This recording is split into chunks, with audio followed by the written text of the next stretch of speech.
Morning star YouTube நேயர்களுக்கு வணக்கம். நேயர்களே, கிறிஸ்தவர்களுக்கு பல கேள்விகள் உண்டு. அந்த கேள்விகளை ஒவ்வொன்றாய் நாம் ரெவரண்ட் மார்ட்டின் கிளென்சி அவர்களிடம் கேட்போம். அவர் என்ன பதில் தருகிறார், அது சரியானதா என்பதை அதுக்கப்புறம் நம்ம பகுத்தறிந்து பார்த்து கொள்ளலாம். ஆனால் அவருடைய பதில் என்ன என்பதை நாம் அறிந்து கொள்ள அவரை வரவேற்போம். ஐயா வணக்கம். வணக்கம் ஐயா, முதல் கேள்வியா உங்கள்கிட்ட ஒரு கேள்வி. கிறிஸ்தவர்கள் மருந்துகளை பயன்படுத்தி குணமடைவதற்கு பதிலாக விசுவாசம், ஜெபம் இவையெல்லாம் போதும், நாங்கள் குணமாயிடுவோம் அப்படின்னு சிலர் சொல்கிறாங்க. சிலர் இறக்கிற தருவாயில் கூட இந்த மருந்துகளை, அதாவது சித்த மருத்துவமாக இருந்தாலும் சரி, ஆங்கில மருந்துகளாக இருந்தாலும் சரி, அதை எடுத்துக்கொள்ளாமல் ஜெபத்திலே இருக்கிறவர்களையும் நாம் கேள்விப்படுகிறோம், பார்க்குறோம். இது சரியானது தானா? கிறிஸ்தவர்கள் மருந்து மாத்திரைகள் எடுத்துக்கொள்ளலாமா? கிறிஸ்துவர்களுக்கு உண்மையான கடவுள் அப்படி என்று சொன்னால் இயேசு கிறிஸ்துவை சொல்லலாம். அந்த இயேசு கிறிஸ்துவுக்கு வியாதிகள் வந்ததா? ஏனென்று சொன்னால் அவர் மனிதனாக வாழ்ந்தார். அவரை சிலுவையில் அடிக்கும்போது இரத்தம் வந்தது, வாரினால் அடிக்கும்போது முதுகிலே காயங்கள் வந்தது. அவர் மனித ரூபமாகவே வாழ்ந்தார். 3.5 ஆண்டு காலத்தில் அவருக்கு நோய் இருந்ததா எந்த வரலாறு இல்லை. ஆமாம், அவருக்கு நோய்கள் அல்லது வியாதிகள் வந்தது என்கின்ற எந்த ஒரு சரித்திர சான்றும் சொல்லப்படவில்லை. ஆனால் மனிதர்களுக்கு அவர் நல்ல ஒரு விழிப்புணர்வை சொல்லிக் கொடுத்திருக்கிறார். எந்த மனிதனையும் மூடனாக வாழ்வதற்கோ, எந்த ஒரு மனிதனையும் முரட்டுத்தனமான விசுவாசத்திலே ஆயுள் காலங்களை கடந்து செல்ல வேண்டும் என்று அவர் போதிக்கவில்லை. மாறாக வியாதி உள்ளவனுக்கு மருத்துவம் அவசியம் என்று சொல்லியிருக்கிறார். அவர் யாருக்கும் மருந்து மாத்திரை கொடுக்கவில்லை. ஆனால் வியாதியஸ்தனுக்கு மருத்துவம் அவசியம் என்பதை அவர் தெளிவாக எடுத்து பேசியிருக்கிறார். மருந்து மாத்திரை எடுப்பது நல்லது, மருந்து மாத்திரைகள் எடுப்பது நல்லது அப்படின்னு சொல்கிறீங்க. இதில் எந்த மருந்தை எடுப்பது? அதாவது தமிழ்நாட்டில் சித்த மருத்துவம், நிறைய மருத்துவங்கள் இருக்குது. தமிழ்நாட்டு பரம்பரையாக பயன்படுத்தப்படுகிற மருந்துகள் இருக்குது. அதே நேரத்தில் ஆங்கில மருந்துகள் இருக்குது. ஆங்கில மருந்துகள் உடனடியாக குணப்படுத்தி விடுகின்றன. தமிழ் மருந்துகள் கொஞ்சம் நீண்ட நாட்கள் ஆகின்றன, ஆனால் பக்க விளைவுகள் வராது, இப்படிலாம் சொல்கிறாங்களே, இதை பற்றி உங்களுக்கு? மருத்துவத்தை பற்றி எனக்கு ஆழமாக தெரியாது. ஆனால் ஆங்கில வைத்தியம் என்பது எமர்ஜென்சி, திடீர்னு ரோட்டில் ஒரு ஆக்சிடெண்ட் ஆகிடுச்சின்னு வச்சுக்கிட்டுங்களேன், காது வழியாக ரத்தம் வந்துடுச்சு, இல்லை மண்டை உடஞ்சி போச்சு அப்படின்னாக்கா இங்கிலீஷ் மருந்து தான் இம்மிடியட் ரிலீஃப், இங்கிலீஷ் மருந்து தான் ஃபஸ்ட் எய்ட் என்று சொல்லுவார்கள். அதற்கு பின்பு நீங்கள் விருப்பப்பட்டால், உங்கள் உடம்புக்கு ஆங்கில மருத்துவம் வேலை செய்யவில்லை என்று சொன்னால், நீங்கள் சித்த வைத்தியத்திலோ அல்லது ஹோமியோபதி மருத்துவத்திலோ அல்லது யுனானி மருத்துவத்திலோ அல்லது ஆயுர்வேத மருத்துவத்திலோ நீங்கள் போய் எடுத்துக்கொள்ளலாம். அது உங்களுடைய விருப்பத்தை பொறுத்தது. எதை குறித்தும் யாருக்கும் நான் ரெக்கமெண்டேஷன் பண்ணுறதுக்கு இந்த வாதம் அல்ல. கிறிஸ்தவர்கள் மருந்து மாத்திரைகள் எடுத்துக்கொள்ளலாம் அப்படின்னு சொல்லிட்டீங்க. ஆனால் இது எடுத்துக்கொள்ளக்கூடாது அப்படின்னு செயல்படுகிற நிறைய மக்கள் இருக்காங்க, கிறிஸ்தவ மக்கள். அவங்கள கண்டிப்பாக அவர்கள் மாற வேண்டும் அப்படின்னு நினைக்கிறீங்களா? இல்லை அந்த ஜபத்தில் நீங்கள் ஒன்றும் நடக்காது அப்படின்ற ஒரு அவநம்பிக்கையை நீங்கள் ஏற்படுத்துறீங்களா? இல்லை, ஜபத்தினால் அநேக அற்புத அதிசயங்கள் நடந்திருக்கிறது. ஜபம் ஒரு மலையை கூட ஒரு இடத்திலிருந்து இன்னொரு இடத்திற்கு நகர்த்துவதற்கு ஜபத்திற்கு ஒரு அதிகாரம், வல்லமை உண்டு. இயேசு கிறிஸ்து ஒரு குஷ்டரோகியின் மீது கையை வைத்து அவனுக்கு முழுவதுமாக சுகத்தை கொடுத்தார். அந்த குஷ்டரோகிக்கு எந்த ஒரு மருந்தும் அவர் கொடுக்கவில்லை. மாறாக கடவுளுடைய ஆற்றலினுடைய வல்லமை அவருக்குள் இருந்ததினால் அந்த குஷ்டரோகி முழுவதுமாக குணமடைந்தான். ஏன் அதை சரித்திர புத்தகமாக்கிய கிறிஸ்துவ வேதத்திலே குஷ்டரோகி சுகமானான் என்று ஏன் சொல்லுகிறார்கள் என்று சொன்னால், அந்த காலத்திலே தொழுநோய்களுக்கு மருந்து கிடையாது, தள்ளி வச்சுருவாங்க. ஆமாம், அதனால தான் அவங்கள தீட்டு அப்படின்னு சொல்லி பரவும் அப்படின்ற பயத்தில் மலை அடிவாரத்தில் கொண்டு போய் உட்கார வச்சிட்டாங்க அவங்கள. ஆனால் இயேசு கிறிஸ்து என்ன சொல்லுகிறார் என்று சொன்னால், எனக்கு இந்த நோயின் மீது, அதாவது கடவுளாகிய இயேசு கிறிஸ்துவுக்கு இந்த நோய்களை அளிக்கின்ற ஆற்றல் உண்டு. கடவுளுக்கு வியாதிகளை மேற்கொள்ளுகின்ற ஆற்றல் உண்டு, நோய்களை மேற்கொள்ளுகின்ற ஆற்றலும் உண்டு. எனவே கிறிஸ்தவர்களுக்கு ஜபத்தினால் நோய்களை மேற்கொள்ள முடியும். ஜெபத்தினால் வியாதிகளை அழிக்க முடியும். அந்த வல்லமை ஜெபத்திற்குள்ளாக இருக்கிறது. கிறிஸ்துவ வசனங்களுக்குள்ளாக அது அடங்கி இருக்கிறது. எனவே நான் மருந்து மாத்திரைகளை போய் வாங்கி நீங்கள் டாக்டரை போய் பாருங்கன்னு சொல்கிறது, நான் ஒரு ஏஜெண்ட்டாக இங்கே பேச நான் விரும்பலை. நான் ஆஸ் எ போதகனா ஜெபத்தினால் எல்லாம் கூடும். அதற்கு பெயர் விசுவாசம் என்று ஒரு பொருள் உண்டு. நீ விசுவாசித்தால் கர்த்தருடைய மகிமையை காண்பாய். இதை தான் என்னால் ரெஃபரன்ஸாக சொல்ல முடியும். இப்போ உங்களை பொறுத்தவரை உங்கள் பதிலிலிருந்து நான் எடுத்துக்கொள்வது, ஜெபிக்க வேண்டும், அதே நேரத்தில் மருந்துகளையும் பயன்படுத்தி கொள்ள வேண்டும் அப்படின்ற நிலைக்கு வரலாமா? இயேசுநாதர் இதுக்கு ஒரு அழகான ஒரு பதில் சொல்லியிருக்கிறார். என்னன்னாக்கா, இருதயத்தில் சுத்தமுள்ளவர்கள் பாக்கியவான்கள். நீ ஜெபத்தினால் எவைகளை கேட்டாலும் அவைகளை நீங்கள் பெற்றுக்கொள்வீர்கள். இயேசு கொடுத்த பதிலை தான் என்னால் தர முடியுமே தவிர, சொந்தமாக என்னுடைய கருத்துக்களை திணிப்பது என்னுடைய வேலை அல்ல. ஐயா, சிலர் உணவே மருந்து அப்படின்னு சொல்கிறாங்க. அதை நிறைய பேர் ஆம் என்று ஒப்புக்கொள்கிறார்கள். அதை பற்றி உங்கள் கருத்து? ஒவ்வொருத்தரும் ஒரு கருத்து சொல்கிறாங்க. காலையில் எழுந்தால் வேக வச்ச முட்டையை 3 சாப்பிடு, அது கூட ஒரு வாழைப்பழம் சாப்பிடு, அது கூட ஒரு மாதுளம்பழம் சாப்பிடுன்றாங்க ஒரு குரூப்பு. இன்னொரு குரூப் என்ன சொல்கிறாங்கன்னாக்கா, பாதாம் சாப்பிடு, பிஸ்தா சாப்பிடு, பேரிச்சம்பழம் சாப்பிடு, அது கூட ஒரு டம்ளர் பாலை குடின்றாங்க. நம்ம இந்திய நாட்டில் 20 கோடி பேருக்கு சோறே இல்லை. உணவே இல்லாதவனுக்கு உணவு எங்கேருந்து மருந்தாக வந்துடும். நம்முடைய வாழ்க்கையில் மனசாட்சியோடு கூட சில ஆலோசனைகளை தாருங்கள். சோறு கிடைக்காதவனுக்கு பிஸ்தாவும் பாதாமும் இப்படி கிடைக்கும். அதுதான் நான் நியாயமான ஒரு கேள்வி உங்களுது. ஆக்சுவலாக அதாவது இந்த யூடியூப்பில் பேசுகிறாங்க பார்த்தீங்களா, இந்த டாக்டராண்டு போகாத, அந்த மருந்தை சாப்பிடாத, சுகருக்கு நீ இங்கிலீஷ் மருந்தே எடுக்காத, பிபியா நீ இங்கிலீஷ் மருந்தே எடுக்காத அப்படின்னு சொல்கிறாங்க. இப்போ எந்த டாக்டர் சிறந்தவர்?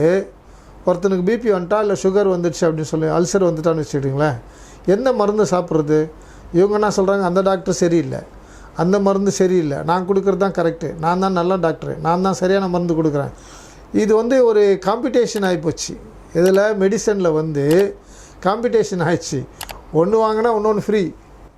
இவங்க என்ன சொல்கிறாங்க, பட்ஜெட்டே போடுறாங்க பாருங்கள்.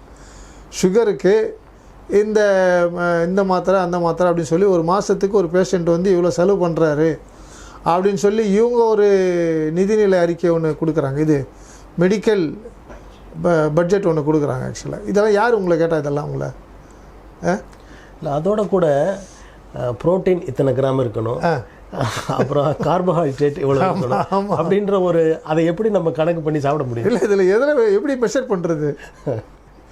வீட்டில் ஓட்டை உள்ள ஒரு அலுமினிய தட்டில் சாப்பிட்ற குடும்பம் நிறைய பேர் இருக்கு.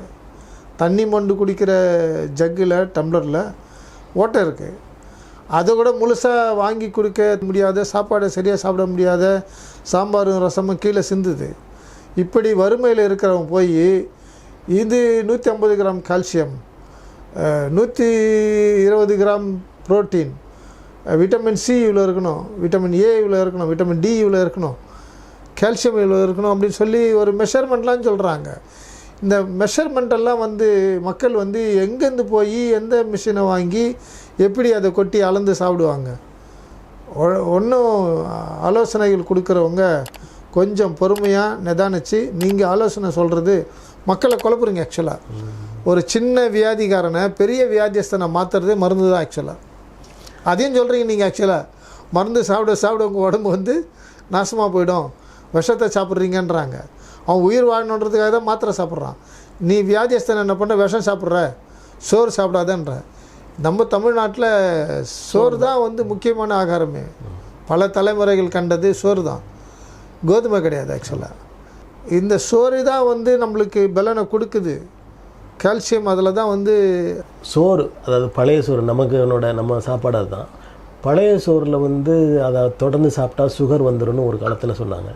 இப்போ அதெல்லாம் கிடையாது, பழைய சோறு ரொம்ப நல்லது அப்படின்னு சொல்கிறாங்களே. மருந்து போடாமல் நெல் விளையுதா? நெல் விளையிறதே அதிகமான கெமிக்கல்ஸ் போடுறதுனால தான். ஆக்சுவலாக ஒரு காலத்தில் போடாமல் விளைஞ்சது. ஒரு காலகட்டத்தில் தழைகள் இல்லையா, அந்த மாதிரி மாட்டுச்சாணம் அதெல்லாம் கலெக்ட் பண்ணி கொண்டாந்து போட்டு நல்ல சத்தான பயிர்கள் வளர்ந்தது. இன்றைக்கி ஏதோ ஒரு சைனாவிலேருந்து ஒரு மருந்து கொண்டாந்து கத்திரிக்காய் செடி மேலே வீசுகிறான், தக்காளி செடி மேலே வீசுகிறான். ஒரு 3 நாளில் 4 நாளில் அது என்ன ஆகிடுது, அப்படியே வேர்க்கடலை விளையிற மாதிரி கொச்ச கொச்ச கொச்சம் வளர்ந்தது நிறைய. அளவுக்கு மிஞ்சி விளைச்சல்கள், குறுகிய காலத்தில் விளைச்சல்கள். இந்த பயிர் செய்கிறவனே அழுகுறான், ஐயோ நான் இவ்வளோ விஷங்களை தூவி இதெல்லாம் வளர வச்சுட்டேன், மக்கள் இதை சாப்பிட்டாங்கன்னா நோய்களுக்கு அவர்கள் ஆளாவார்கள். ஆனால் இப்போ கொஞ்ச நாட்கள் ஒரு 5-6 ஆண்டுகளாக இயற்கை விவசாயம் அப்படின்றதுல, அதாவது நம்மாழ்வாரில் இருந்து அதை கொஞ்சம் வேகப்படுத்துகிறாங்க. அது நல்ல ஒரு மாற்றம் தானே? இல்லை, எல்லாருமே வந்து குறைந்த முதலீடு, குறைந்த காலத்தில் அதிக லாபம் சம்பாதிக்கணும், அந்த பணத்தின் ஆசை மனிதனுக்கு வந்ததனால் கெமிக்கல்ஸ் நிறைய யூஸ் பண்ணுறாங்க. ஆக்சுவலாக இது மனசாட்சி இல்லாத மனிதர்கள் செய்கின்ற, பேய் குணம் கொண்ட மனிதர்கள் செய்கின்ற ஒரு வாழ்க்கையில் ஒரு காலத்திற்கு அல்லது ஒரு சில நாட்களுக்கு ஒரு முறை, சில மாதங்களுக்கு ஒரு முறையோ 2 முறையோ ஏதோ ஒரு கால இடைவெளிகளில் உண்ணா நோன்பு இருப்பது, உபவாசம் இருப்பது அப்படின்ற ஒரு நெறியை கடைபிடிக்கிறோம். அதனால் என்ன பயன்கள் உண்டா, இல்லை தீமைகள் எதுவும் உண்டா? இல்லை, எல்லா மதங்களிலேயும் இந்த சாப்பிடாமல் இருப்பது, ஒரு பொழுது சாப்பிடாமல் இருப்பது, ஒரு நாள் முழுவதும் சாப்பிடாமல் இருப்பது, 10 நாட்கள் சாப்பிடாமல் இருப்பது, 20 நாட்கள் சாப்பிடாமல் இருப்பது, எல்லா மதங்களிலேயும் 40 நாட்கள் சாப்பிடாமல் இருக்கின்ற இந்த உபவாசம் என்கின்ற பெயரிலே எல்லா மதங்களும் இந்த 40 நாட்களை கடைபிடிக்கிறாங்க. அதில் இப்போ இந்து மதங்களில் 48 நாட்கள் சொல்லுவாங்க, கிறிஸ்தவத்தில் 40 நாட்கள் அந்த மாதிரி. இஸ்லாமியர்களும் 40 நாட்கள், 30 நாட்கள், 30 நாட்கள். அவர்கள் ஏதோ ஒரு சொந்த அனுபவம் அவர்களுக்குள்ளாக கடந்து வந்திருக்கிறது. அதனால் அதை தனக்கு பிறக்கின்ற பிள்ளைகளுக்கு, தன்னுடைய கிராம மக்களுக்கு, தன்னுடைய உறவினர்களுக்கு, நண்பர்களுக்கு அதை தெரியப்படுத்துகிறார்கள். நான் இதை செய்தேன், இது எனக்கு நடந்திருக்கிறது, நல்லதாக தெரிகிறது, நான் ஆரோக்கியமாக இருக்கிறேன், என் தொழில் லாபமாக இருக்கிறது, என்னுடைய பிள்ளைகள் ஆசீர்வாதமாக இருக்கிறார்கள், நீயும் இதை செய் என்று சொல்லிக் கொடுத்ததினால் அவர்களும் இப்படி இருக்க வேண்டும், நன்மை இருப்பதினால். இப்போ வழி வழியாக சொல்லி கொடுத்ததுனால தான் இந்த முறை தொடர்ந்து அரங்கேறி வருகிறதா, இல்லை அதுக்குன்னு ஒரு பயன் இருக்கா? இல்லை, நாட்டில் சட்டமே இருக்கு. நீங்கள் மலேசியாவில் போய் பார்த்தீங்கன்னாக்கா அந்த நோன்பு இருக்கிற காலகட்டங்களில் எச்சில் கூட விழுங்கக்கூடாது, உள்ளுக்கு எடுக்கக்கூடாது ஆக்சுவலாக. அதே மாதிரி வியாபாரிகள் கடை திறக்கக்கூடாது. காலையில் ஈவினிங் அந்த 4 மணிக்கு மேலே அந்த மசூதிக்கு போய் தொழுகை முடித்த பிறகு தான் ஈவினிங்கில் தான் கடையை திறப்பாங்க. அப்படி திறந்தால் அவங்களுக்கு ஃபைன் போடுவாங்க. அந்த கவர்மெண்ட் அந்த ரூல்ஸ் அதை வச்சுருக்கு.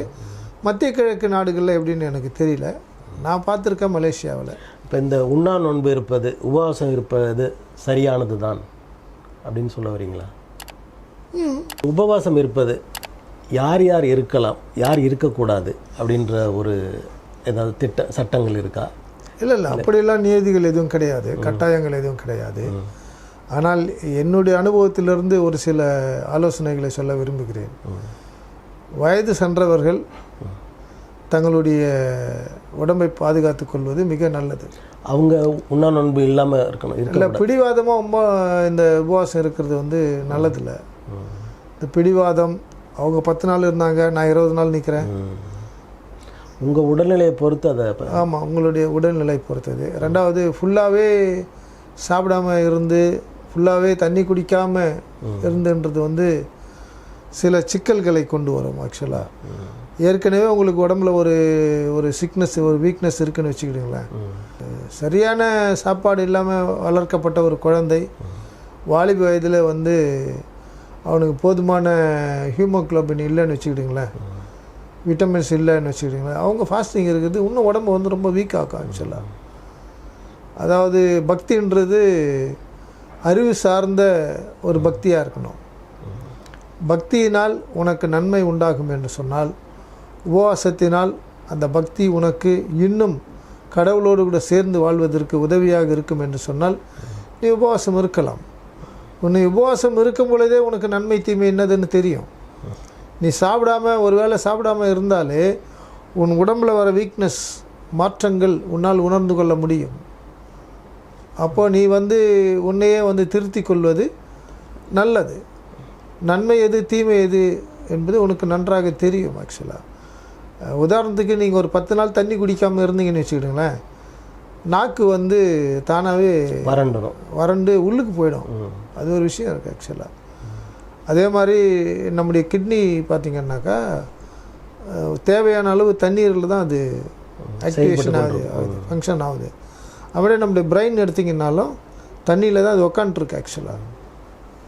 அதனால தான் இயேசுநாதர் சொல்லுவார், நீயோ ஜெபம் பண்ணும்போது உபவாசம் இருக்கும் பொழுது மற்றவர்களைப் போல் இருக்காத, உன் தலைக்கு எண்ணெய் பூசு அப்படின்னு சொல்லுவார்.